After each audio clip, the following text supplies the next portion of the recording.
All right, let's dive right in. We're going to take a look at one of the most famous stories of all time, the Ark. But we're going to look at it from a totally different angle, by digging into the original text to see if there's another version of the story hiding in plain sight. So this is where the story usually kicks off. It's this huge, world-ending statement. God regrets everything and decides it's time for a complete do-over. I mean, it's an incredibly dramatic way to start, setting the stage for this massive story of destruction, and of course, salvation. And this is where a lot of people get stuck. You start thinking about it, and the logistics, they just don't seem to add up. The entire planet underwater, every single animal on one boat? It feels, well, impossible. But what if the text itself, the original language, actually gives us clues to a very different and maybe even more plausible reading? My whole take on this starts by questioning that one huge assumption most of us have, that the flood was global. So let's look at the evidence, both from inside the text and from what we know about the ancient world. Okay, so this is where it gets really interesting. It starts with the original Hebrew. These two words you see here, Be'aretz and Ha'adamah, are almost always translated as the earth, but turns out they can just as easily and often more accurately mean the land or the ground, in a more local, regional sense. And that one little shift in translation, well, it changes absolutely everything. And it's not just the words. The geology seems to back this up too.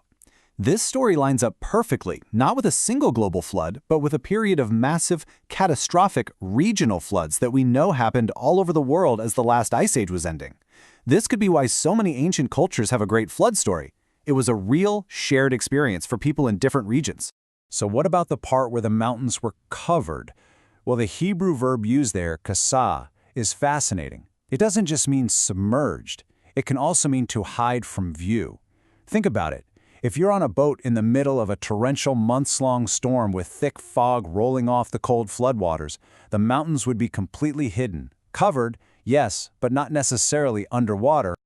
Okay, so we've reframed the scale of the what, from global to regional. Now let's get into the why. And to do that, we have to re-examine the motive, and maybe even the nature of God as presented in the story. This part might surprise you. It all hinges on a theological idea called concurrent indeterminism. Now, it sounds complicated, but the concept is pretty straightforward. It suggests the universe where not every single thing is predetermined, a universe with a bit of genuine randomness. In that kind of universe, God can be all-knowing, but still react and respond to new things as they happen. This is exactly why God can show real regret or surprise and even change his mind. His decision to destroy everything wasn't some pre-written destiny playing out. It was a reaction to the state of the world. And then a new piece of information comes in, Noah is righteous, and that prompts a change of plans.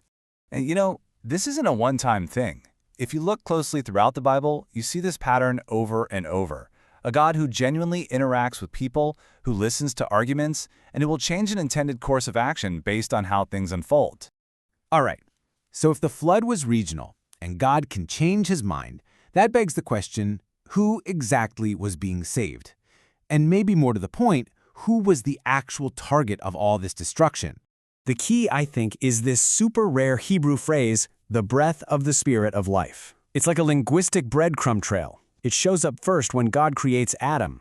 Then, God specifically says he will destroy all flesh that has it. It describes the animals on the ark. And then, it is used to confirm who died. Outside of Genesis, it's only used one other time, to describe the spirit that resurrects the dead. This strongly suggests it's referring to a very specific lineage, Adam, his descendants, and the animals from the Garden of Eden.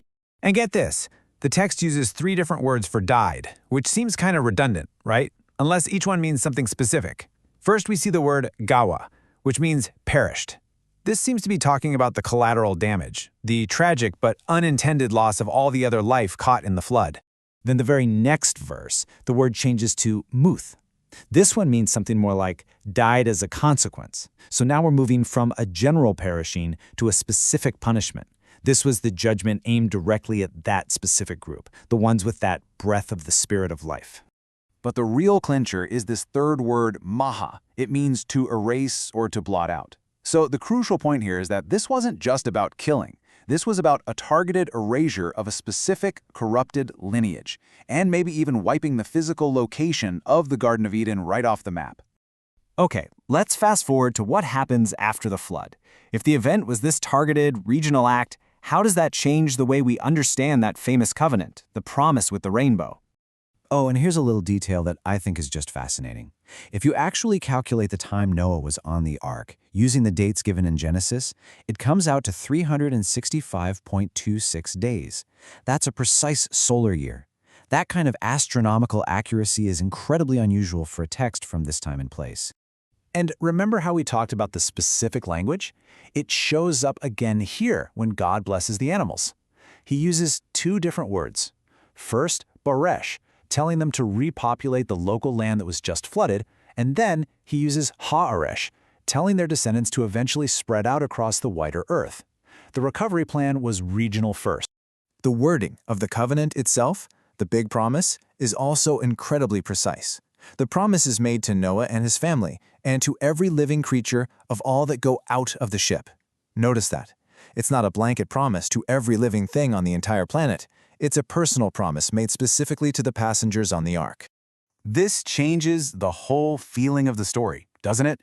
It stops being some cosmic policy for a rebooted planet and becomes this deeply personal promise. The Greek term philon, which means friend, just captures it perfectly. It's a promise between God and the ones he considered his friends, the ones he just went to extraordinary lengths to save. So when you put all these pieces together, the language, the geology, the theology, it really asks us to consider a different kind of story. Not a blockbuster epic about destroying a planet, but a much more intimate, personal, and scientifically plausible narrative. A story about God surgically removing a corrupted lineage, and in the process doing whatever it took to save his friend.